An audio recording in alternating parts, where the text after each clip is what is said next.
একচ্ছত্ৰীয় সম্ৰাট এতিয়া হিমন্ত বিশ্ব শৰ্মা। হিমন্ত বিশ্ব শৰ্মাৰ আচলতে আঙুলিৰ ধাৰত আমি অসম নাচিব লাগিব। তেওঁ ভাবে তেওঁই অসমৰ একমাত্ৰ ৰজা। আজি আমি বঙাইগাঁওবাসী ৰাইজে বিভিন্ন জাতি ধৰ্ম বৰ্ণ ভাষা আমি শান্তিপূৰ্ণভাৱে আমি যাব ওলাইছিলোঁ পবিত্ৰ সমাধি ক্ষেত্ৰত জুবিনদাৰ। আমি আমাৰ ভগৱানক বিচাৰি যাব ওলাইছিলোঁ। আমি আমাৰ ভগৱানক গৈ আমি লগ কৰিব বিচাৰিছিলোঁ। আমি আমাৰ ভগৱানক গৈ আমি পূজা কৰিব বিচাৰিছিলোঁ। কিন্তু এতিয়া হিমন্ত বিশ্ব শৰ্মাৰ ইচ্ছা কৰিলেহে আমি আচলতে আমাৰ জুবিনদাক আমি লগ কৰিব পাৰিম। তেওঁ যদি ইচ্ছা কৰে আমি লগ কৰিব নোৱাৰিম।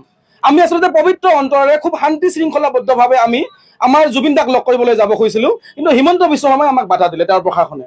তাৰমানে হিমন্ত বিশ্ব শৰ্মাই ইচ্ছা কৰিলেহে আমি জুবিনদাক চাব যাব পাৰিম। তেওঁ যদি ইচ্ছা নকৰে আমি চাব যোৱা নোৱাৰিম। ইমান ভয় কিহৰ কাৰণে? এই যে ভয় খাইছে, কিহৰ কাৰণে ভয় খাইছে? আমিতো আপোনাৰ এগেইনষ্টত প্ৰতিবাদ কৰিবলৈ যোৱা নাই। আমিতো আপোনাৰ এগেইনষ্টত শ্লোগান দিয়া নাই। আমি আমাৰ ভগৱানক, আমি আমাৰ প্ৰিয় ব্যক্তিগৰাকীক চাবলৈ যাব বিচাৰিছিলোঁ। এই যে আপুনি ভয় খাই আছে, কিয় ভয় খাই আছে? আচল ৰহস্যটো কি? Golden thread of Assam, Riniki Bhuyan মালিকাধীন গল্ডেন থ্ৰেড অফ আছাম, এই কোম্পানীটো আৰু নৰ্থ ইষ্ট ফেষ্টিভেলৰ মাজত আচলতে সম্পৰ্ক কি? এনে কেইটামান পুথি খলিহনা ধৰি বাহবা লৈ লাভ নাই। আচল কাহিনীটো নৰ্থ ইষ্ট ফেষ্টিভেল আৰু গল্ডেন থ্ৰেড অফ আছাম, ইহঁতৰ আচল সম্পৰ্কটো কি? পইচা পাতি লণ্ডন এওঁলোকে কেনেকে হয় অকল চাম কানুৱে বুজি নাপায়। ইয়াত কোনোবা এগৰাকী আছে আৰু সেইগৰাকীক লুকাবলৈ বিচৰা হৈছে, যাৰ কাৰণে অসমত তেওঁ এনেকুৱা এটা শাসন আৰম্ভ কৰিছে। আমি আজি জুবিনদাক চাবলৈ যাব নোৱাৰা হৈছোঁ। আমিতো উৎপাত কৰিবলৈ যোৱা নাই, আমিতো ভঙাবলৈ যোৱা নাই, আমিতো আইন শৃংখলা বিঘ্নিত কৰিবলৈ যোৱা নাই। আমি সাধাৰণ জুবিনদাক ভাল পোৱা মানুহকেইটাই আমি আইন শৃংখলা মানি আমি তেওঁৰ সমাধিস্থলত গৈ আমি পূজা কৰিব বিচাৰিছোঁ, আমি তেওঁক শ্ৰদ্ধাঞ্জলি জনাব বিচাৰিছোঁ। সেইটোতে বাধা দিলে আমাক। তাৰমানে ৰহস্যটো কি? কি কৰিব বিচাৰিছে আচলতে? ছচিয়েল মিডিয়াত পাই থাকোঁ যে হিমন্ত বিশ্ব শৰ্মা বোলে পৃথিৱীৰ ভিতৰতে শক্তিশালী এজন ব্যক্তি। পৃথিৱীৰ ভিতৰত শক্তিশালী কোন? জুবিনদাই প্ৰমাণ কৰি গ'ল। জুবিনদাই কৈছিলে আমি জাতি নাই, আমাৰ কোনো ধৰ্ম নাই, আমাৰ কোনো ভগৱান নাই, আমাৰ কোনো আল্লাহ নাই, আমি সকলোৱে এক। এই যিটো লাইন আৰু হিমন্ত বিশ্ব শৰ্মাৰ যিটো লাইন, তেওঁৰ লাইনটো হৈছে তুমি হিন্দু তুমি মুছলমান, তুমি হিন্দু তুমি মুছলমান, তুমি ৰাজবংশী তুমি শিখ তুমি বেংগলী।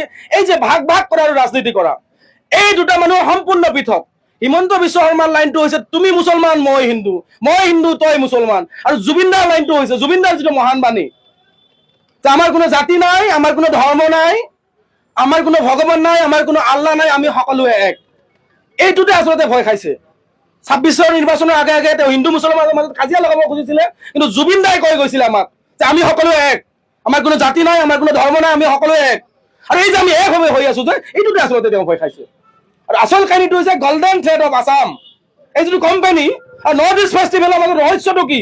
এইটো CID দিয়া নালাগে আমাক। এইটো যিটো তদন্ত আয়োগ গঠন মানে ন্যায়িক আয়োগ যিটো গঠন হৈছে, আচলতে এই ন্যায়িক আয়োগৰ দ্বাৰা এইটো তদন্ত হ'ব লাগে। কাৰণ CID হ'লে এইটো ক'ৰবাত গুচি যাব।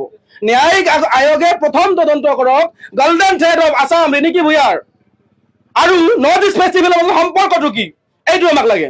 আমি যাত্ৰা একচুৱেলি আমি আৰম্ভ কৰিছিলো আমাৰ বঙাইগাঁও বৰপাৰা ৰাজহুৱা খেলপথাৰৰ পৰা সোণাপুৰলৈকে, বা আমাক ইয়াত পুলিচ প্ৰশাসনে বহুতখিনি সহায় সহযোগিতা আগবঢ়াইছে। কিন্তু এতিয়া ধৰি লওক হয়তো খবৰ আহিছে যে আমি ইয়াতে মানে স্থগিত কৰিব লাগিব।